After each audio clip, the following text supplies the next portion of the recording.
பயங்கரவாத தடை சட்டத்தின் கீழ் கைது செய்யப்பட்ட சொல்லிசை பாடகர் சங்கீர்த்தன் அவர்களை நேற்றைய தினம் சாவகச்சேரி நீதிவான் நீதிமன்றம் பிணையில் விடுதலை செய்திருந்தது.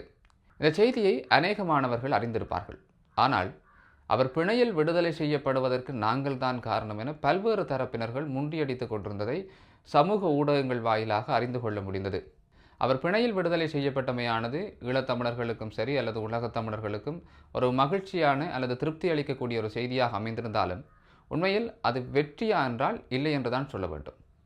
சரி, அதை எல்லாத்தையும் கடந்து மிக குறிப்பாக இந்த வெற்றி என்பது யாரை வந்து சேரும்? ஈழத்திலே அவருடைய விடுதலைக்காக வடக்கு கிழக்கு தழுவி போராட்டங்களை முன்னெடுத்த மக்களுக்கு கிடைத்த ஒரு வெற்றியாக பார்க்கலாம். அல்லது கொழும்பிலே நின்று அவருடைய கைதுக்கு எதிராக போராடிய மக்களுக்கு கிடைத்த ஒரு வெற்றியாக பார்க்கலாம். அதையும் தாண்டி பாராளுமன்றத்திற்குள் அவருடைய கைதுக்கு எதிராகவும் பயங்கரவாத தடை சட்டத்துக்கு எதிராகவும் குரல் கொடுத்த பாராளுமன்ற உறுப்பினர்களுக்கு கிடைத்த ஒரு வெற்றியாகவும் பார்க்கலாம். அல்லது இந்தியாவில் சங்கீர்த்தன் அவர்களுடைய கைதுக்கு எதிராக கண்டனங்களை வெளியிட்டவர்களுடைய வெற்றியாகவும் பார்க்கலாம். அல்லது புலம்பெயர்ந்து வாழக்கூடிய எங்களுடைய உறவுகள் செய்த போராட்டத்துக்கு கிடைத்த ஒரு வெற்றியாகவும் பார்க்கலாம். சங்கீர்த்தனுடைய விடுதலை தொடர்பிலும் அவருடைய கைது தொடர்பிலும் எந்த ஒரு கரிசனையான வார்த்தைகளையோ அல்லது எந்த ஒரு கண்டனங்களையோ அல்லது போராட்டங்களையோ முன்னெடுக்காதவர்கள் எப்படி அவர் பிணையில் விடுதலை செய்யப்பட்டதை தங்களுடைய வெற்றியாக கொண்டாட முடியும்?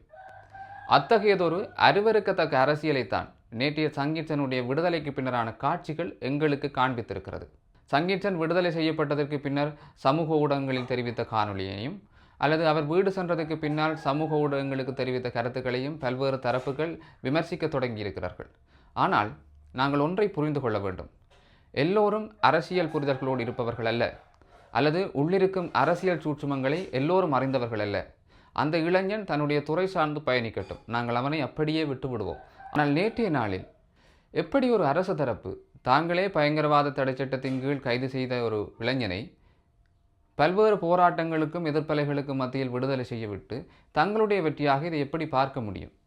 ஊராட்சி மன்றக்கே உதவாதவர்களை ஆதரவு அலையில் பாராளுமன்றம் அனுப்பினால் இதே நிலைதான் என்பதை நேற்றைய நாள் காட்சிகள் எங்களுக்கு இன்னும் ஆழ்மனங்களில் ஆழமாக பதிவு செய்திருக்கிறது. உண்மையில் அரசு தரப்பை சேர்ந்த யாழ்ப்பாண மாவட்ட பாராளுமன்ற உறுப்பினர் நடந்து கொண்டமை என்பது மிக மிக அருவருக்கத்தக்கதான ஒரு செயல்தான். இதைத்தான் நாங்கள் உணர்ந்து கொள்ள வேண்டும் சங்கீர்த்தனுடைய விடுதலை தொடர்பாக. மற்றபடி சங்கீர்த்தன் அவருடைய துறை சார்ந்து பயணித்து கொண்டே இருக்கட்டும்.